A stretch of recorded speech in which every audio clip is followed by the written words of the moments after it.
1er juillet 1916, 7h30. Les sifflets résonnent sur la plaine picarde. Entre Amiens, Bapaume et Péronne débute la bataille la plus sanglante du front de l'Europe de l'Ouest, la bataille de la Somme. Première offensive conjointe entre le Royaume-Uni et ses dominions et la France, elle reste à ce jour sans vainqueur ni vaincu, dans l'ombre de l'enfer de Verdun pour la mémoire collective française, mais pas pour le Royaume-Uni, avec des pertes considérables pour ses colonies et dominions. À la fin du conflit, le 18 novembre 1916, l'Alliance n'aura avancé que de 12 km tout au plus. Aucun des principaux objectifs, que sont Bapaume et Péronne, n'est atteint. Cette bataille n'a été, encore une fois comme Verdun quelques mois plus tôt, une bataille d'usure. Maigre progression pour de lourdes pertes. 420 000 soldats morts ou disparus pour l'armée britannique, 202 000 pour l'armée française et 440 000 pour l'armée allemande. Le premier jour de l'offensive, plus de 57 000 soldats britanniques sont blessés, disparus ou tués. 30 000 victimes sont tombées en moins de 6 minutes. C'est le jour le plus meurtrier de toute l'histoire militaire britannique, véritable traumatisme pour tout le royaume.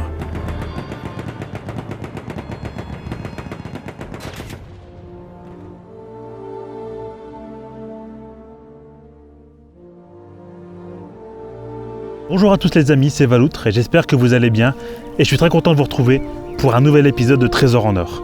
Aujourd'hui, on quitte le Nord et le Pas-de-Calais pour se retrouver encore une fois dans la Somme. Aujourd'hui, je vous présente les différents lieux de commémoration de la bataille de la Somme.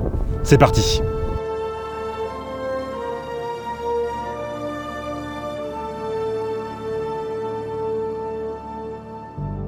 Alors bien évidemment, il faut savoir que la bataille de la Somme est une bataille légendaire de la Première Guerre mondiale. Et pour présenter les différentes nationalités qui ont servi ce combat durant la Première Guerre mondiale, on va commencer notre parcours ici, à Rancourt, à la chapelle du souvenir français. Alors il faut savoir que c'est le cimetière français le plus grand de la Somme, avec près de 8500 personnes qui sont enterrées dans un cimetière de plus de 28 000 m². Cette nécropole a été aménagée de 1921 à 1973 afin de rassembler les corps exhumés çà et là à travers les cimetières provisoires de la Somme. Adossée à cette nécropole, la fameuse chapelle dédiée aux souvenirs des combattants français a été inaugurée en 1923. Elle témoigne de l'expression symbolique de l'affection qui touche de très nombreux parents endeuillés par la perte d'un être cher. À proximité du site se trouvent plusieurs lieux importants pour la mémoire collective, le cimetière allemand de Rancourt, regroupant 10 500 corps dont 7 500 en ossuaire, et le cimetière britannique de Rancourt, regroupant 83 corps. Ces trois cimetières très proches l'un de l'autre forment un symbole particulièrement fort, montrant que les belligérants étaient à proximité les uns des autres. Dévions un peu de notre route vers l'Est afin de découvrir une nation reconnaissante ayant servi plus tard au combat. Allez hop, c'est parti, direction un lieu dans le Cambrésis, à Bellicourt. Alors si tu veux savoir, Bellicourt c'est pas dans la Somme, c'est dans l'Aisne, mais il a la particularité d'abriter le mémorial américain de la Somme, et pourtant c'est dans l'Aisne. On le remarquerait presque pas sur la route, hein. Pourtant il est impressionnant. Waouh, c'est dingue.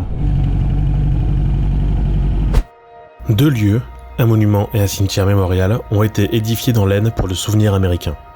Ici, nous découvrons le monument de Bellicourt, dédié aux unités américaines de l'État du Tennessee, s'étant porté volontaire pour embarquer en France et combattre l'Empire allemand à partir de mai 1918.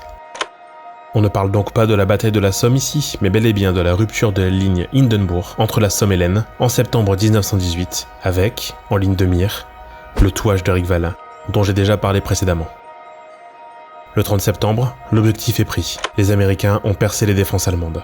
Le mémorial aura été érigé sur le site de la prise, au-dessus du tunnel, pour honorer l'héroïsme de ces jeunes soldats du Tennessee venus se perdre au cœur des Hauts-de-France. Il rend d'ailleurs hommage de façon plus large aux 90 000 soldats américains engagés dans ce conflit. Mais il n'y a pas qu'un monument. À 1,5 km de là, sur les hauteurs de Bonny, se trouve le cimetière américain de la Somme.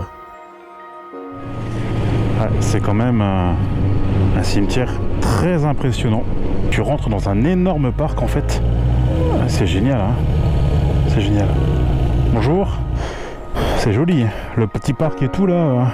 Il abrite les sépultures de ces soldats ayant combattu pour percer la ligne Hindenburg. 1839 hommes et 5 femmes reposent ici.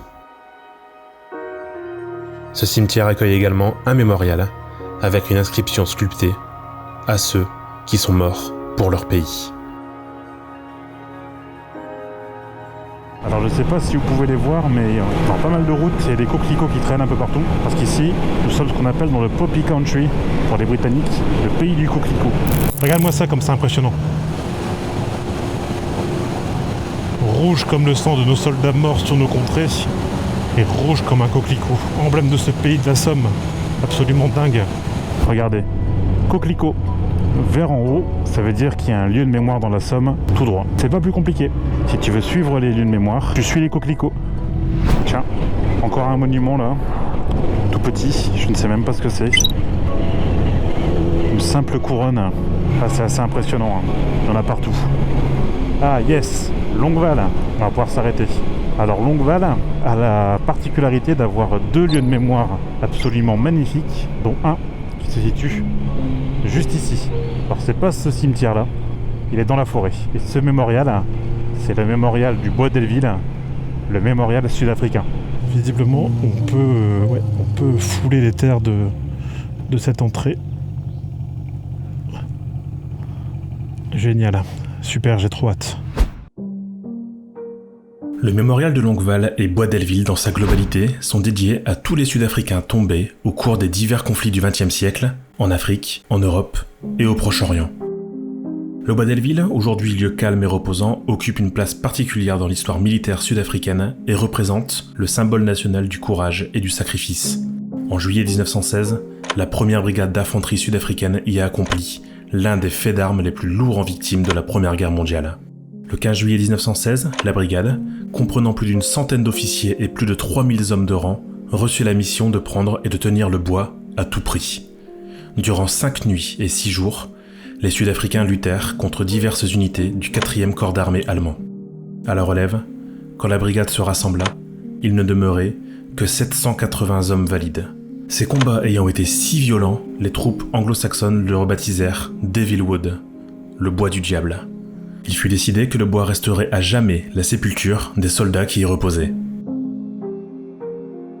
Le monument central porte des dédicaces en anglais et en afrikaner, et son dôme est surmonté d'une statue en bronze représentant Castor et Pollux, menant un cheval de combat et s'étreignant la main en signe d'amitié. Il existe d'ailleurs 2 répliques de cette œuvre, une à Pretoria et une autre au Cap. Ce site immense, situé dans un écrin de verdure, est un incontournable du circuit du souvenir. N'hésitez pas une seule seconde à vous recueillir sur ce lieu chargé en émotions. Et là, je vous emmène au nord de Longueval, sur le site d'un mémorial néo-zélandais. Encore une nouvelle nationalité que je vais vous faire découvrir, et le monument se trouve tout au bout, isolé de tout.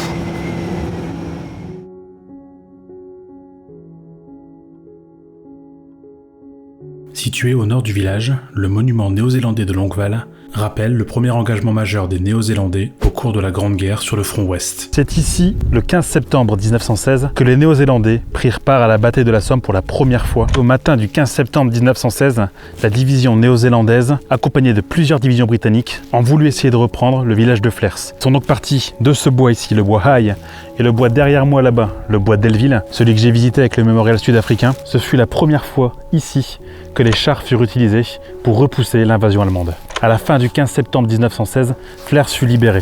Mais ce fut à ce moment-là que la division néo-zélandaise perdut le plus d'hommes, avec plus ou moins 1200 blessés et 600 morts à leur tribu. Non loin du site, avec ce monument, les Néo-Zélandais ont repoussé plusieurs invasions allemandes pendant près de 3 semaines à partir du 15 septembre.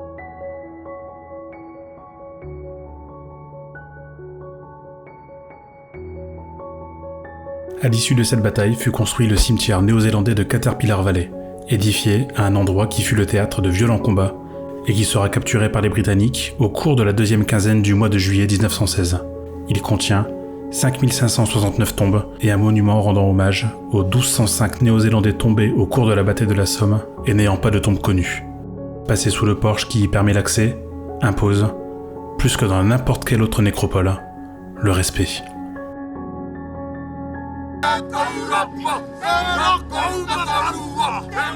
Au cours de mon périple dans la Somme, j'ai également découvert quelques monuments rendant non pas hommage à des nations, mais à des groupes ou des catégories de personnes. Les voici.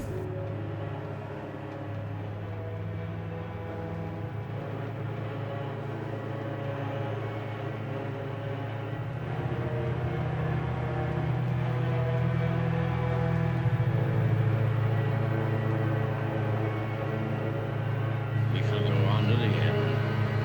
We shall fight in France.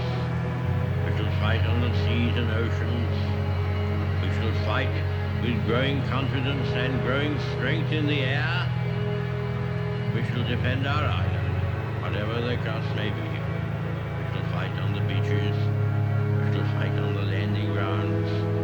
We shall fight in the fields and in the streets. We shall fight in the hills. We shall never surrender. Cet épisode s'arrête ici, à près de la moitié du chemin. Il me reste encore énormément de lieux de mémoire à vous faire découvrir, notamment dans la partie nord du conflit.